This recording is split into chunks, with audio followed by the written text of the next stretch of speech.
Photoshoot শেষ করা শুরু হয়েছিল হোলি খেলা।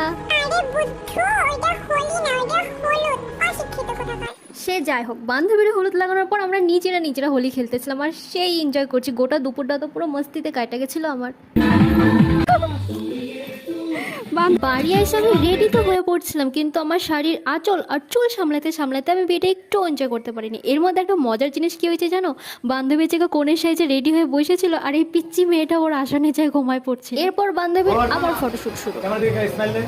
এই সব দেখে কি আমার কোনো লাভ আছে? আমি তো আমার কাজ করতেছিলাম, চুল সামলানো আর আঁচল সামলানো।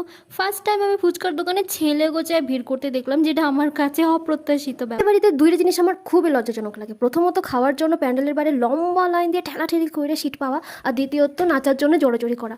যা যা আইটেম ছিল সমস্ত কিছু আমার প্লেটে ঢালার পর আমার প্লেটের অবস্থা খানিকটা এরম হয়ে গেছিল, একবারে জগা খিচুড়ি টাইপ। এরপর দিয়ে দিয়েছিল মিষ্টি সন্দেশ, আর আমার এইবারে সাদা মিষ্টি বেশি হয়, আমি মিষ্টিটা গৌরীর পাতে উঠাই দিয়েছিলাম। এরপর যাদব তাই দিল, মানে আমার ফেভারিট আইসক্রিম আর একটা পাস পাস।